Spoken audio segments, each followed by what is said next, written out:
आज हम एक ऐसी कहानी की बात करेंगे जो भारत में चुपचाप एक क्रांति ला रही है। और पता है इसकी शुरुआत कहां से हुई? ऑनलाइन शॉपिंग जैसी एक मामूली सी लगने वाली चीज से। चलिए इस कहानी की तह तक चलते हैं।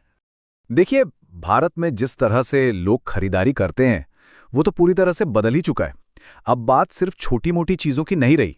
लोग अब फर्नीचर जैसी बड़ी बड़ी चीजें भी घर बैठे बैठे ऑनलाइन ऑर्डर कर रहे हैं। और ये कोई छोटा मोटा बदलाव नहीं है। जरा सोचिए, सिर्फ पिछले 10 सालों में ही ये ऑनलाइन फर्नीचर का बाजार 10 गुना बढ़ गया है।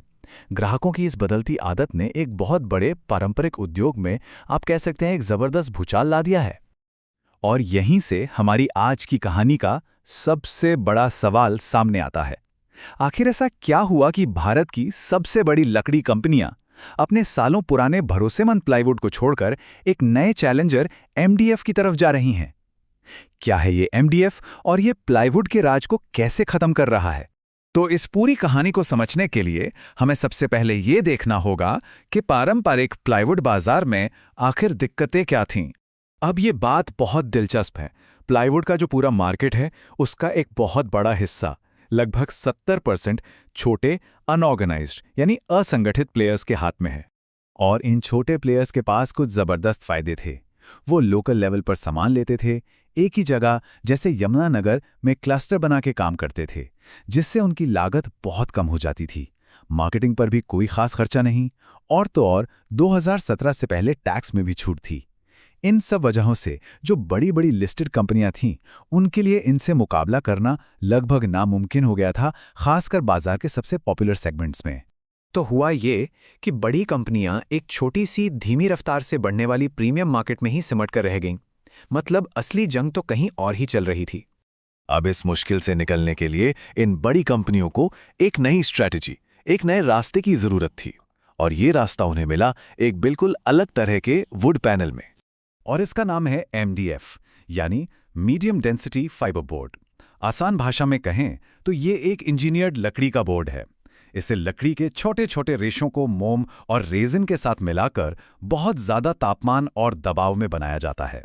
और यही एमडीएफ लो ग्रेड प्लाईवुड वाली समस्या का एक परफेक्ट जवाब था। कैसे? देखिए, एमडीएफ की वजह से बड़ी कंपनियां मार्केट में एक ऐसा प्रोडक्ट उतार पाईं जिसकी कीमत तो लो ग्रेड प्लाईवुड जितनी ही थी, लेकिन उसकी क्वालिटी और फिनिश कहीं ज्यादा बेहतर थी। और ऑनलाइन बिकने वाले रेडी टू असेंबल फर्नीचर के लिए तो ये एकदम कमाल की चीज थी। और यहीं पर इन कंपनियों की स्ट्रैटेजी का असली खेल समझ में आता है। देखिए, एमडीएफ बनाना कोई आसान काम नहीं है। इसमें बहुत पैसा लगता है, बड़ी बड़ी मशीनें चाहिए होती हैं। ये काम लेबर से ज़्यादा कैपिटल इंटेंसिव है। मतलब ये कुछ ऐसा था जिसे छोटे असंगठित प्लेयर आसानी से नहीं कर सकते थे। ये उनके लिए एक बहुत बड़ी एंट्री बैरियर थी। तो अब जरा बिजनेस की बात करते हैं। देखते हैं कि इस एक बदलाव ने इन कंपनियों के पूरे बिजनेस मॉडल को कैसे बदल कर रख दिया। देखिए, दोनों को बेचने का तरीका एकदम अलग है। प्लाईवुड एक B2C प्रोडक्ट है, मतलब इसे सीधे कंज्यूमर को बेचा जाता है।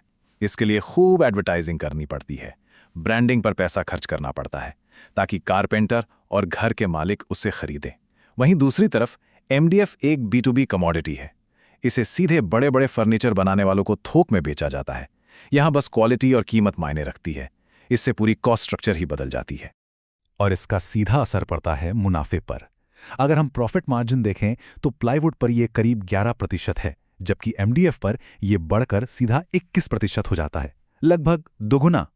अब जब इतना बड़ा मौका दिखा तो इंडस्ट्री के बड़े प्लेयर्स ने इस पर बहुत बड़ा दांव लगाया। पिछले 5 सालों में एमडीएफ की कैपेसिटी बढ़ाने के लिए जबरदस्त पैसा लगाया गया है। और ये निवेश कोई छोटे मोटे नहीं है। सेंचुरी प्लाई ने 960 करोड़ रुपए लगाए हैं। ग्रीन पैनल ने 650 करोड़ का निवेश किया है। और रुशिल डेकोर ने भी अपने को स्केल अप करने के लिए 400 करोड़ रुपए लगा दिए हैं। तो सवाल ये उठता है कि इतना सारा पैसा लगाने के बाद क्या ये बदलाव वाकई टिकेगा? क्या ये एक लॉन्ग टर्म ट्रेंड है? अगर हम दुनिया भर के ट्रेंड्स को देखें तो ऐसा लगता है कि भारत में तो ये कहानी अभी शुरू ही हुई है। दुनिया के बाकी हिस्सों में जहां प्लाईवुड का इस्तेमाल 30% और एमडीएफ का 70% है, वहीं भारत में ये आंकड़ा ठीक उल्टा है। मतलब यहां एमडीएफ के लिए ग्रोथ की बहुत बड़ी गुंजाइश है। लेकिन हां, राह इतनी भी आसान नहीं है। हुआ ये कि जब सभी बड़े प्लेयर्स ने एक साथ इतना ज्यादा एक्सपेंशन किया तो उनके बीच एक जबरदस्त कंपटीशन शुरू हो गया। प्राइस वॉर छिड़ गई है, जिससे फिलहाल सभी के प्रॉफिट मार्जिन पर दबाव है। जो मार्जिन 21% होना चाहिए था, वो अभी सिर्फ 4 से 14% के बीच है। लेकिन इस शॉर्ट टर्म की मुश्किल के बावजूद इंडस्ट्री के लीडर्स का मानना है कि ये लॉन्ग टर्म के लिए बिल्कुल सही स्ट्रैटेजी है। जैसे ग्रीनप्ला इंडस्ट्रीज के एमडी सानिध्य मित्तल कहते हैं कि अगर 3, 5 या 7 साल के नज़रिए से देखें तो उन्हें पूरा यकीन है कि रिटर्न्स एक सही और सम्मानजनक लेवल पर वापस आ जाएंगे। तो इस पूरी कहानी का निचोड़ क्या है? निचोड़ ये है कि हम एक पूरे उद्योग का फंडामेंटल रीस्ट्रक्चरिंग देख रहे हैं। ये एक स्ट्रेटेजिक कंसोलिडेशन है। कुछ बड़ी कंपनियां एक कैपिटल इंटेंसिव प्रोडक्ट यानी एमएसडीएफ का इस्तेमाल करके एक ऐसे बाजार पर कब्जा कर रही हैं जो पहले हजारों छोटे असंगठित प्लेयर्स में बटा हुआ था। और ये हमें एक बहुत बड़े सवाल के साथ छूट जाता है। जब कोई ऐसा बाजार जिस पर कभी हजारों छोटे छोटे बिजनेस निर्भर थे, वो चंद बड़ी कंपनियों के हाथ में चला जाता है, तो उस इंडस्ट्री और पूरे देश के भविष्य के लिए इसके क्या मायने हैं?